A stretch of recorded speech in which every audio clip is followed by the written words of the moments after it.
njye numva bavuga ati ni ugusamba no kugisoma byo bazabireke ariko ntibazakimwe uretse gusaba gusa ntabwo mwiba nongeye kubaza oya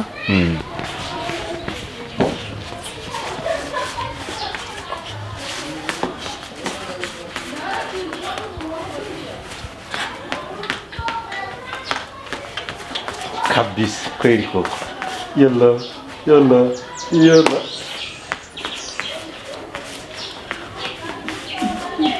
hano zirabwira koko turi gute twabokinze 14 naho cye ketchup na CD avuga mbali na zidi avuga ikigali na zidi Chris Kirima mokwepa covid aho ngarukirije twagiye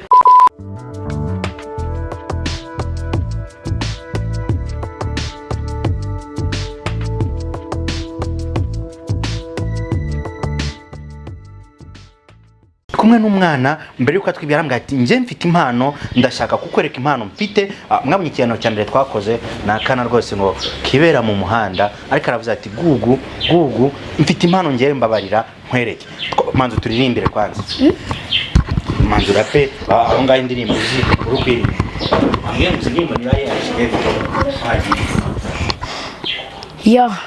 ya amaraso nakoze yanoje kugabanya rovinanses amarovi nakoze atotombaka hope kwikusha na booking phone yasana nikore ya push turi gute twa booking 14 naho cye ketchup na CD avuga mbali na zidi avuga ikigali na zidi Chris Kirima mokwepa covid aho ngarukirije avuga ikigali na zidi avuga mbali na zidi Kirima mokwepa covid naho ngaho niki twagiye sasa rero ugiye kukubita udupa twiza twadanye umara nk'umunota ubyina twigende niki rimwe kabiri gatatu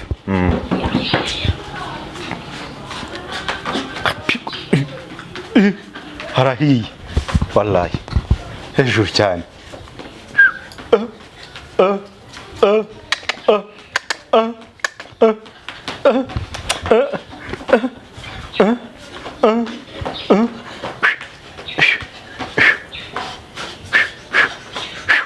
abantu sho yadanje koko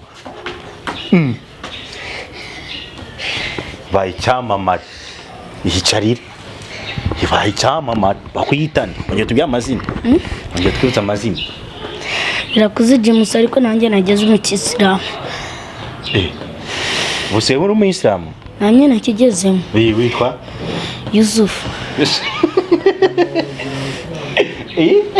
witwa Yusufu ariko ni amazina bamugira ku muhanda bagahita babagira abajama b'abasitari baba abayisilamu nda kugira inama ngo umuyisilamu ni umuntu nyine hariya kwa Aura ni umuntu wanyanye mu Kisilamu yarakubwiye ati igiye mu Kisilamu arambye ati ubuse arambye ati nshaka yewe arambye ati dore mbonaga idini rya Kisilamu ari ryiza wanjyana nuko nyine tukazaye turajyanayo nkajya gusara akambwira igihe basarira ijuma nkomeza ndabikurikirana nuko nkazagenda ajyayo kubyina rero byigishwa nande kubyina yewe nabyiyumvishije amana kwegere kugira ngo agufate yabagumaho akwegera gufasha agushyiremo wenyine dukomeze niwe wabyigishije yewe nyine nabyiyumvishijemo vuga ati ngewe nshaka kugira impano nanjye nyine yo kubyina cyangwa nzagira impano yo gukina umupira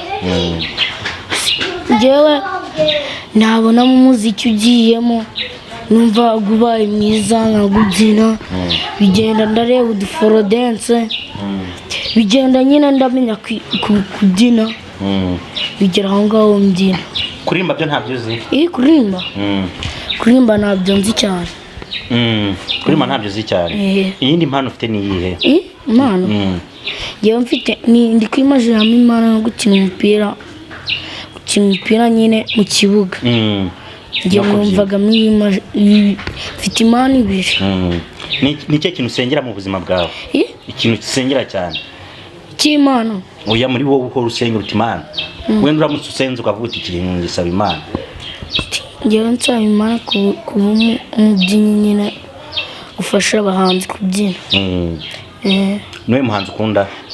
Niwe muhanzi ukunda? Nkunda Nuza, Chris Brown. Undi ninde? Undi ninde? Diamond. Undi? Nuza mu Rwanda. Nuza na Kevin. Kunda Kevin nayo mpamvu indirimbo ze. Ngirindi indirimbo ya Kevin Nuza. Ndi ya Kevin. Ndi Kevin bavuze kuri movie bavuze nako gace numvishiyemo gake. Ndi Kevin bavuze kuri mifuni bavuze kuri papa. Ya Chris Brown ziniye. Chris Brown. Sekali amelevonike. Nandi kwibuka neza. Ese rigenda. Mwana mutoya wanyweye ethanol. Niko atubwiye? Ngo yigeze kunywa icyo byabwenge. Ngeze ku kinywa ariko numva nafuriza n'abandi kutakinywa. No kugisoma byo bazabireke. Ariko ntibazakinywa. Uretse gusaba gusa ntabwo mwiba. Ngiye kubaza. Oya. Ni igikusaba abantu baguteza amatwi bari kureba uyu munsi wanone ko Iris Rwanda. Jewe nyine ni ibintu bibiri mbasaba. Basaba kurera abana babo neza kandi bakarinda kwiba n'ubusambanyi. Ntabwo wigeze ubaho na rimwe? Oya. Uvuze gusambana. Urabizi ko ukiri muto? Oya, nta nibyo nzi. Njye numva bavuga ati ni ugusambana. Okay, ugiye kongera uzamuke hejuru dushimira abantu baduteze amatwi ariko ngiye dukubite utundi dupa twa Chris Brown n'utwundi twose ushaka ubundi twihere show.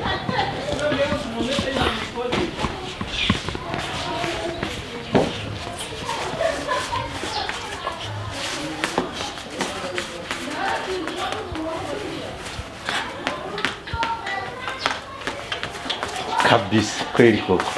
Yalla.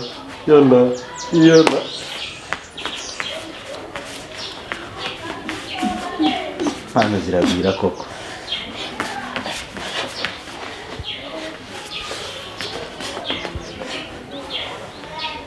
Muntu bita Kajuru uramuzi?